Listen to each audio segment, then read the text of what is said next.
This is KGW News at Sunrise.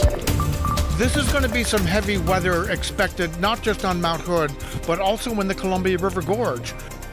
Weather continues to be one of our big stories this week, from the valley to the mountain into the gorge. Yeah, we're talking snow in many parts of the area over the next several days. Rod has your full forecast in just a few minutes. Plus, it's panic-inducing. It's just really stressful. And in the midst of all this, someone jumps over me and plops down in the middle seat and grabs the mask and puts it on.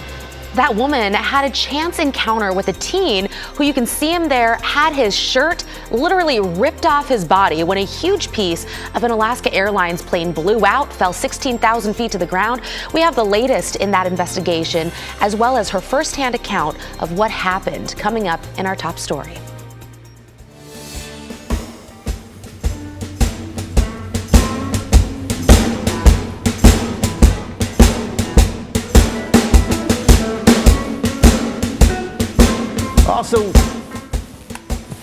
Also listening to the sounds of TJ Wong on this Tuesday morning. That young man right there, the man with the guitar, why are we going away from him? I was just about to tell you about him. Well, he's playing with that fella right there, Alec Don. That's what I'll tell you. But TJ, man, he's been part of this show for close to like 7 years, and he's only 21. The first time he appeared in our KGW studios was 7 years ago when he was just 14. Again, talking about the guitarist. But Ed, I do appreciate the drummer this morning as well. Thank you, Alec Don, for being there. He's a nice young man. And there's TJ Wong.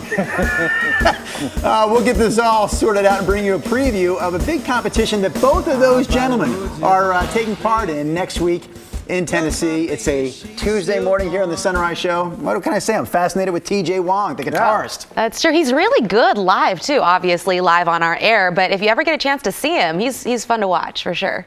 We have weather. Oh my goodness gracious. Let's get to the radar. We have the wind advisory still in play. We haven't seen anything really extreme. Most of the wind gusts last night stayed under 40. But we had enough wind to produce some power outages, and we did have a few spike winds, especially up in elevation. We've had lightning this morning along Highway 30 over the Coast Range. You see the radar's lit up, so it's a wet start. It's a rain gear day. We have the blizzard warning in the Cascades. You'll want to avoid that area. Heavy snow, strong winds at pass level. The wind map is pretty much everywhere. Everybody's having a blustery day. West winds gusting to 31 in Newport. West winds currently to the 31 out in the Dalles. South winds coming up to John Day 25. We get the west wind because we're behind the front. Now the front is moving over the Cascades into eastern areas where the south wind is still producing. That's the reason for that difference in wind. Anyway, numerous showers, hail. We've already had rumbles of thunder. 46 right now. We'll be in the mid-40s throughout much of the day today. Tonight, snow levels could drop to 500 feet. If you live up in elevation at all, if you're on the second floor, just kidding, you could have some snow when you wake up tomorrow morning. Here's Chris McGinnis. All right, let's take you up through one of those higher spots in town. This is, of course, Highway 26. No snow threat this morning, but Highway 26 at the Sylvan Hills up around, 700 feet or so. It's rained this morning and the freeway is wet, obviously. I-5 out of Clark County. Right down on river level here at SR 14. Traffic rolling along just fine. The traffic through the Visitors Tunnel looks good. Guys, here's the good news. I don't have any major issues on the roads heading into towns just yet. Cascade passes are a bit snowy, but this morning, freeways in downtown are in good shape. All right, we'll have more from Chris and Rod with traffic and weather here in just a few minutes. But let's talk about some of those high wind gusts that Rod just mentioned a few minutes ago. Those gusts likely the cause behind thousands of power outages around the area this morning. Right now we're showing you the PGE outage map that shows about 165 outages impacting more than 11,000 customers. Meanwhile, over 2,000 Pacific Power customers are also without power along the Oregon coast, from the Astoria area to the north down through the Glen Eden Beach area along the central Oregon coast. And in Southwest Washington, more than 1,400 Clark Public Utilities customers are also without power. Of course, we'll be sure to keep you updated throughout the morning as those numbers change and fluctuate here on Sunrise. One of our other big stories this morning is the latest on the federal investigation into how exactly a door plug flew off an Alaska Airlines plane that took off from Portland last Friday. Right, so here are 3 things that you need to know right now this morning. That door plug, a panel where an optional emergency exit could be placed, was recovered yesterday in the Cedar Mill area. Aerospace engineers with the NTSB believe it slid upward off its hinges and blew out of the main body of the plane. In an update, investigators confirmed the 4 bolts that prevent that door plug from moving were not there. They say at this point it's not clear whether the bolts were ever there to begin with.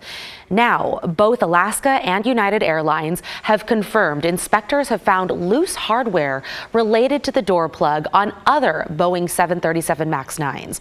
The FAA has grounded those planes. We found that both guide tracks on the plug were fractured. We have not yet recovered the 4 bolts that restrain it from its vertical movement, and we have not yet determined if they existed there. That will be determined when we take the plug to our lab in Washington, D.C. The NTSB says it could take anywhere from a year up to 18 months for the investigation to wrap up. They also addressed some earlier concerns over decompression lights that came on in that same plane on 3 other recent flights. But the NTSB says those situations were not related to the door plug event.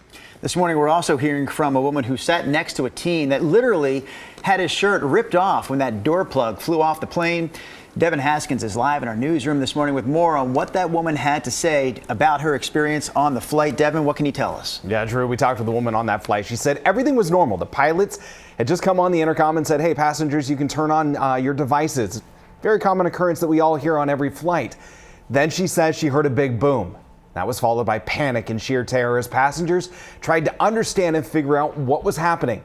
So Kelly Bartlett was sitting a couple rows in front of that blown out door plug and shared these photos with us. That teenager, she says, was sitting in the same row as that blown out door plug when it blew out and had his shirt ripped right off. Flight attendants moved him and his mom to different seats.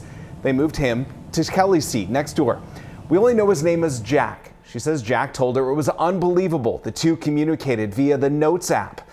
And during the flight, it was too loud to talk. And at the end, she shared this selfie with us. Jack says he wanted to take a selfie with her to commemorate the moment.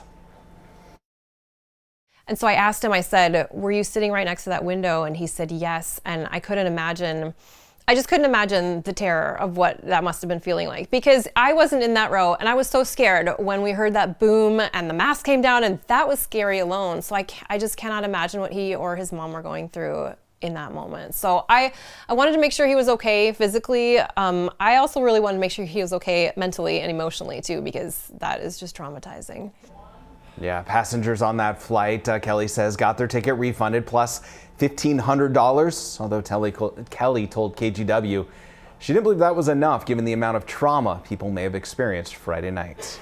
Drew. All right, Devin reporting again live from our newsroom. Thanks for that update. Of course, we'll continue to track the latest on the investigation into Alaska Flight 1282 throughout the day today. You can find updates both on KGW.com and on KGW+. This morning, Portland police are investigating a death in the Hazelwood neighborhood. Officers responded to a welfare check just before 11 o'clock last night to Southeast 106th Avenue, just off Division. When officers arrived, they found a man dead. Southeast 106th will be closed from Southeast Stevens Street to Division as police investigate.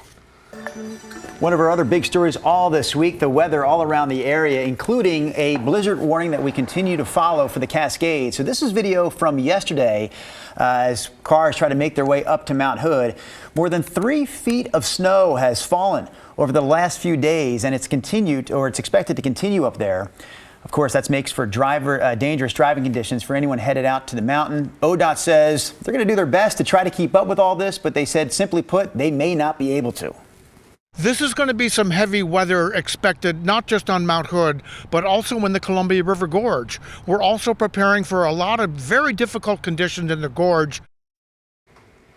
So we've got snow in the gorge where we kind of expected, and snow up on the mountain, but we're also talking about the possibility of snow as early as tonight into tomorrow morning here in the valley, and that's why we bring Rod Hill into the mix. So Timberline, they now have a base, what I'm trying to say, of 63 inches, just like that. Wow, that was fast. Yeah, the story goes from where's the snow, where's the snow, Yeah. where's the snow, like, oh my Bam. gosh. Yeah. Now I just checked. The winds still really haven't picked up on the mountain, but any moment now we expect those gusty winds to hit the mountain. The blizzard warning is posted all the way into tomorrow afternoon at 4 o'clock up there. And that means, of course, strong winds, low visibility, feet of snow coming, very difficult / dangerous driving conditions up in the Cascades. Okay, now we had the front that came in last night. Maybe you heard the wind, maybe you heard a little bit of rain. The winds in the valley generally weren't that bad, but we had enough wind to produce some power outages. See this ball of moisture? That's our next kind of rainstorm coming in. And right there, a new lightning strike. So this is unstable air, numerous showers, hail, rumbles of thunder, which we're already seeing. The heavy snow in the Cascades. It is rain just in the gorge today. Here's Futurecast. 8:30 this morning. Again, hail showers, rumbles of thunder you may hear. Numerous showers, snowing to beat the band up in the mountains. 4 o'clock this afternoon, same deal. Here we go. There's that ball of moisture I showed you out in the Pacific coming in this evening. This is 8:30. This is heavy rain coming in that's also going to bring with it a little pool of cooler air. Snow levels generally have been around 1,500 feet. At times they've been a little bit lower. Overnight tonight, the indices support we could see sticking snow down to 500 feet. So if you live up in elevation in some of the hills, Mount Scott, the West Hills, Bull Mountain, et cetera, et cetera, et cetera, you have a good chance of seeing some sticking snow. Certainly up in the hills up in Cowlitz County and the hills up around Woodland as well. The gorge, this is all snow. This is midnight tonight, and then we'll play it into tomorrow morning. Could easily be 2 to 5 inches of snow, I think, in parts of the gorge or Hood River Valley. And that big ball of moisture I showed you, that's a half of an inch of potential moisture coming in overnight tonight.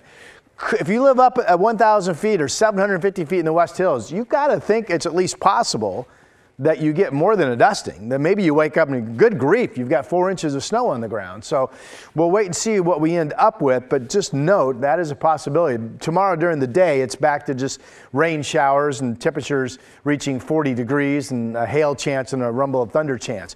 Right now, this morning, temperatures aren't bad. That south wind we had last night zipped the temperature up all the way to the midnight hour. Now it's slowly coming back down. We're going to be in the low to mid 40s most of the day. Right now, 46 Salem, 46 Portland, 31 out in Baker City, but most of our area is above freezing. Here's our 7 days. So we talked about the snow possibilities tonight. I have Portland low elevation staying in the mid 30s, but we'll be watching temperatures with that heavy moisture coming in. 43 tomorrow in the afternoon.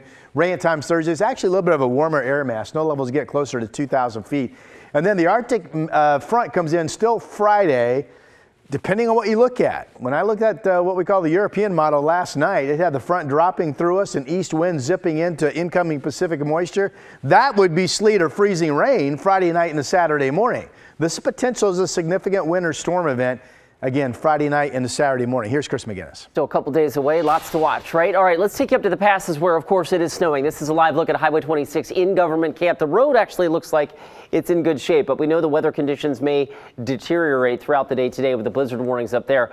Here's a look at some of the other passes from Government Camp where the temperature is below freezing to the Santiam Pass. Temperature 29 degrees, obviously snow covered there. That's Highway 20 right in Willamette Pass down to 31 degrees. This is up at 5,000 feet. It is snowing hard up at the Cascade Passes this morning. And guys, one more check in the Hood River Valley. This is near the Parkdale area at about 1,600 feet.